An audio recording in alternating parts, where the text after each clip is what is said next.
Hello, my dear students. Today I am going to explain chapter 2 in our story Treasure Island. السلام عليكم ورحمة الله وبركاته طلاب الصف الأول الثانوي. النهاردة إن شاء الله هكمل معاكم الفصل الثاني من القصة بتاعتنا. طبعا at the end of chapter 1 we knew that the captain died. عرفنا إن captain died وعرفنا كمان إن the blind man left a message and the message said that he had only until 10 o'clock tonight. الرسالة كانت بتقول إن هو عنده وقت بس يكفيه لغاية الساعة 10. عرفنا كمان إن جيم could open a wooden box and he found a lot of things like papers. He also found some money. He took the papers and he tried to take his mother and go again to the village. While they were going to the village, some people began to follow them so they hid under the bridge. طبعا ده كان الكلام اللي انتهينا بيه في chapter 1 وقلنا ان هم حاولوا ان هم يختبئوا من الناس اللي كانت بتطاردهم. تعالوا نشوف ايه اللي حصل بقى في chapter 2. Let's start. بيبدأ طبعا chapter 2 بإن جيم ووالدته موجودين فين under the bridge and he could see the road from where they were hiding. يعني من المكان اللي هم مستخبيين فيه يقدر جيم إن هو يشوف الطريق. ف what did he see؟ شاف إيه بقى؟ He saw 8 men. They were going towards the inn. كان في 8 من الرجال متجهين ناحية الإن. One of them was the blind man. واحد منهم كان البلايند مان and they were very surprised because they could see that the door was open. لأن هم أول ما وصلوا عند الباب بتاع الإن وجدوه مفتوح طبعا، وأول ما دخلوا عرفوا إن بيل is dead. عرفوا إن بيل توفى. Go and find his books, said the blind man. طبعا البلايند مان بيكلم الرجالة اللي معاه وبيقول له go and find his books. لازم نلاقي البوكس بتاعه. A little later, a window opened from the captain's bedroom and the man called out, someone has opened the box. طبعا الناس اللي دخلت تدور على البوكس لقوا ان البوكس كان مفتوح وقالوا ان في حد اكيد فتح البوكس. طبعا هنا the blind man deduced that the boy opened it or his mother. فبدأ يسأل البلايند مان بيقول له is it there؟ يعني هو موجود عندك. said the blind man. بيتكلم عن الأوراق والماب. only the money is there replied the man. رد عليه قال له اللي موجود هنا الفلوس بس. فكان الاستنتاج الطبيعي ان هو يقول له it's the boy and the woman from the inn. اكيد اللي خدوا الحاجة هو الولد اللي موجود في الإن هو ومين والست اللي كانت معاه. Let's find them. لازم نلاقيهم. The men started to look around the house. If you find it, you will all be rich, said the blind man. طبعا ايه هنا بتشير لحاجة كانت في محتويات الصندوق اللي هتخليهم أغنياء. هنعرف هي ايه. At this time we heard horses coming down the road. When the men heard the horses, they started to run in all directions. في نفس اللحظة اللي الرجالة دول بيدوروا فيها على جيم و his mother ظهر بقى مجموعة من الناس راكبة على الخيول. في نفس الوقت دوت كان في مجموعة من الرجال راكبين الخيول متجهين ناحية المكان اللي فيها ال8 رجال. فأول ما سمعوا صوت الهورسز حسوا إن هما they were in danger and they began to run in all directions. بدأوا يهربوا في كل الاتجاهات. يا ترى مين الناس اللي جاية بالهورسز دي؟ تعالوا كده نفتكر. مش احنا قلنا إن في one of the villagers tried to help them and went to Dr. Levy. احنا قلنا إن في واحد منهم حاول يساعدهم وراح لدكتور ليفيسي يخبره. أكيد هو دوت اللي جه بمجموعة الناس دول علشان يقدروا إن هم ينقذوا جيم and his mother. The horses arrived so I ran out to see who was riding them. أول ما وصلت الهورسز بعد ما كنت سامع بس الصوت خرجت كده علشان أعرف مين اللي وصل. One of them was the boy who went to get Dr. Levy. واحد منهم كان الولد اللي كان من الفيلج اللي راح يجيب دكتور ليفيسي and the rest were policemen. والباقيين كلهم رجال شرطة. Two men took my mother to the village where she soon felt better. And the other tried to catch the men but it was too late and we heard that they escaped on a boat. اللي حصل طبعا ان رجال الشرطة دول جم بسرعة جدا لكن they couldn't catch the men. ما قدروش يمسكوهم. وعرفنا كمان ان the men escaped. What's the meaning of escape؟ معناها escape معناها run away يعني هربوا on a boat. طيب كمان احنا عارفين ان جيمس mother was too weak. جيمس mother was very tired and she couldn't run. ما كانتش قادرة تكمل ولا قادرة تجري. فطبعا the policeman took her to the village. ودوها القرية وقدروا ان هم يساعدوها ودلوقتي she felt better. هيعمل ايه جيم بقى؟ بيقول I returned to the Admiral Bimbo with the police. رجعت بقى الإن مع البوليس. فمستر دانس بيسأله بيقول له what did they want؟ said Mr. Dance the head of the police. الرئيس بتاعهم بقى بيسأل ايه، بيوجه السؤال لجيم وبيقول له هم عايزين ايه. فقال له I think that they wanted this. اعتقد ان هم عايزين ده. I said showing him the papers that I still had in my jacket. فوراله طبعا المستندات والاوراق اللي كانت في البوكس، وقال له I'd like to take them to Dr. Levy. وبيقول للهيد اوف ذا بوليس، بيقول له اللي هو مستر دانس، بيقول لمستر دانس انا شايف ان هم محتاجين الورق ده، وشايف ان الورق ده لازم يوصل لدكتور ليفيسي. طب ايه صفة دكتور ليفيسي؟ احنا قلنا ان دكتور ليفيسي was a doctor and at the same time he was a magistrate. كان كمان يعتبر ايه، قاضي، وبيحكم في الايه، في القضايا اللي موجودة هناك. طيب what did Mr. Dan say؟ قال له ايه يا ترى؟ he agreed or disagreed؟ وافق ولا رفض؟ قال له that's a good idea. He is a magistrate as well as a doctor. هو magistrate وفي نفس الوقت doctor. He will know what to do. I'll come with you. أنا هاجي معاك ونوديله الورق. We found that Dr. Levy wasn't at home, but he was eating at the house of Mr. Trelawney. طيب هما راحوا لدكتور ليفيسي. he wasn't at home. امال هو كان فين؟ he was at the house of Mr. Trelawney. خلوا بالكم من الشخصيات اللي بتظهر لنا في كل جزئية علشان نعرف دورها. ماله بقى مستر تريلاني ده؟ he was an important rich man. رجل مهم ورجل غني. Mr. Trelawney asked us into his house. I showed Mr. Trelawney and Dr. Livesey the papers that the captain had in his box. طبعا وريتهم الورق.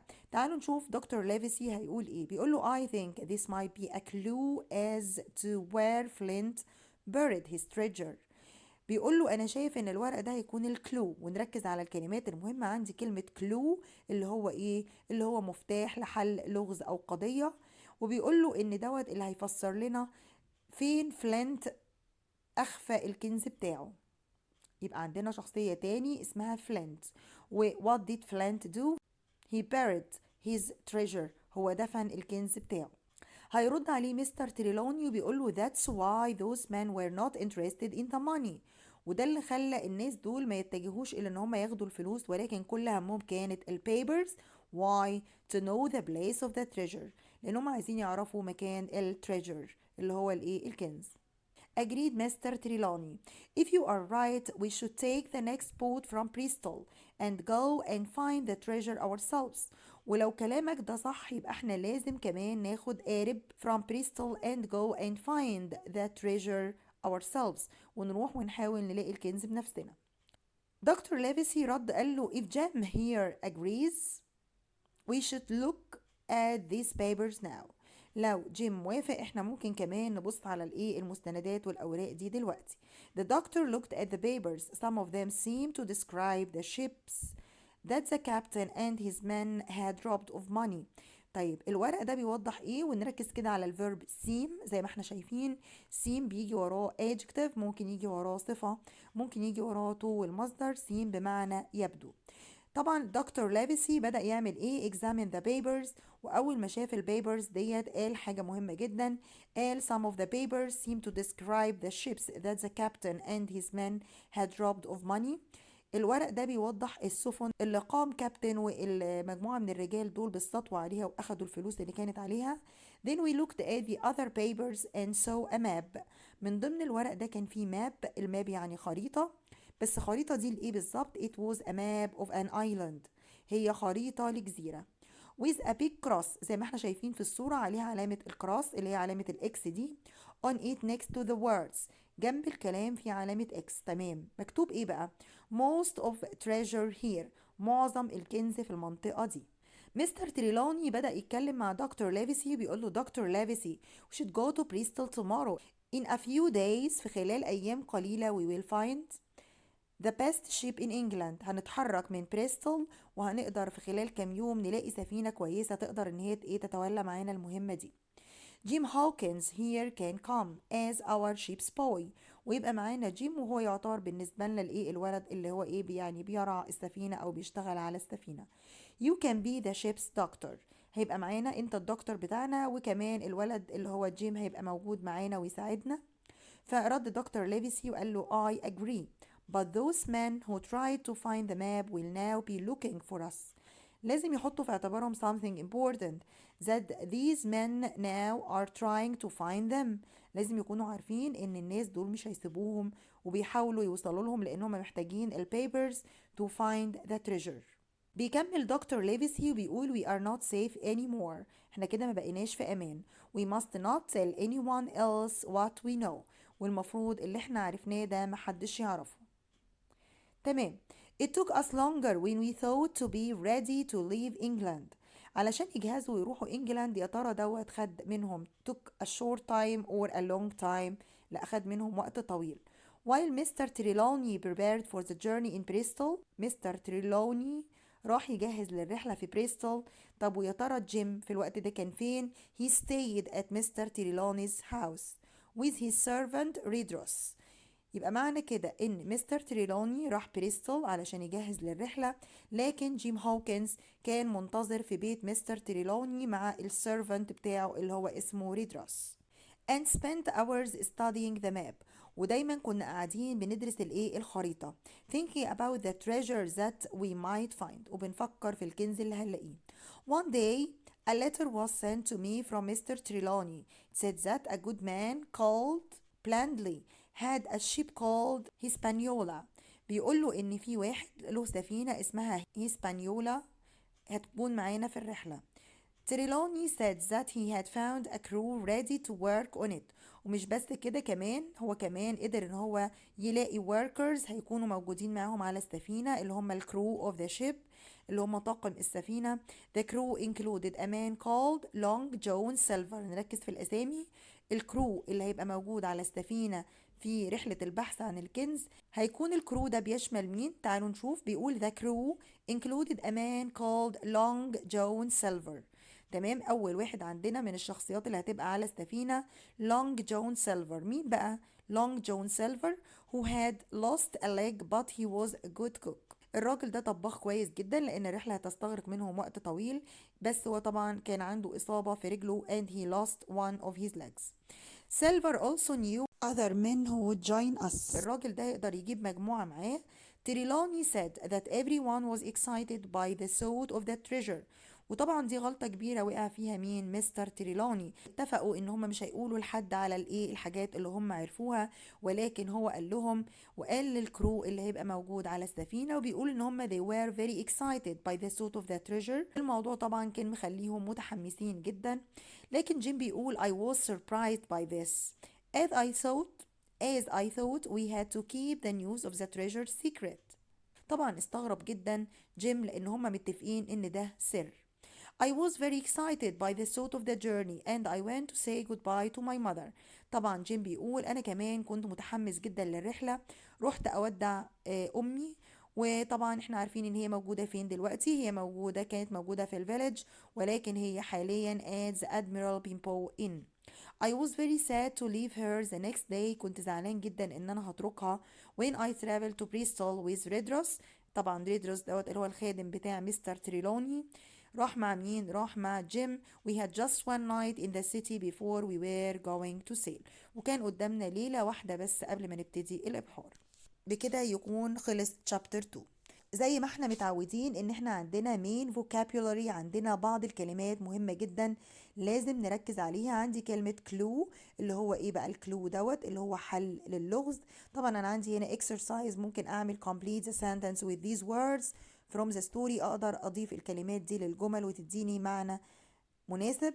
من خلال معرفتي لمعنى الكلمات هقدر احل الاكسرسايز. كمان عندي كرو، وقلنا كرو هنا بمعنى طاقم السفينة، مجموعة العاملين على السفينة. كلمة escape بتساوي run away اللي هي يهرب. طبعا عندي head of the police اللي هو زي ما بنقول البوس مثلا او الرئيس بتاعهم. magistrate اللي هو القاضي. وعندي rob يعني يسطو او يسرق مكان او يسرق شخص. اما steal يعني يسرق شيء. طبعا عندي كلمة servant اللي هي خادم. يهمني طبعا معرفة معاني الكلمات دي زي ما احنا شايفين كده. كلمة clue ديت هي ايه؟ an object or piece of information that helps to solve a crime. بتبقى مجموعة من المعلومات بتساعدنا على حل اللغز. طبعا crew يعني ايه crew؟ the people who work together on a ship, a plane, etc. مجموعة الناس اللي شغالين على سفينة، شغالين على طيارة، بنقول عليهم crew. كلمة escape وطبعا ده verb معناه escape. succeed in leaving a place when someone or something is trying to stop you. يعني معناه ان انت بتنجح في مغادرة المكان لما بيكون في حد بيحاول يمنعك من ده. كلمة head، طبعا head احنا قلنا بمعنى رئيس، وقلنا اللي هو the most important person in an organization، يبقى هو اهم شخص في الايه، في المنظمه او المؤسسه المسؤول عنها. عندي بعد كده magistrate someone who decides if a person is guilty of less serious crimes in a court. يعني الماجستريت دوت هو الشخص اللي بيقدر يقرر لو الشخص مذنب. طبعا كلمة guilty لازم نحفظها، guilty يعني مذنب، بس في القضايا اللي هي مش ايه، مش خطيرة قوي، بيكون في magistrate. تمام. عندي بعد كده كلمة rob معناها steal something from a person or from a shop etc. يعني بيسرق شيء من شخص او من ايه، من مكان، وطبعا بنستخدمها مع المكان ومع الشخص. كلمة servant اللي هو ايه بقى؟ someone whose job is to live in another person's house and do jobs for them such as cleaning. شخص اللي بيبقى موجود في بيت حد تاني وبيقدر ان هو يقوم بالايه، بالاعمال والمهام بتاعته. And now we have finished chapter 2. Thanks for watching and see you next time.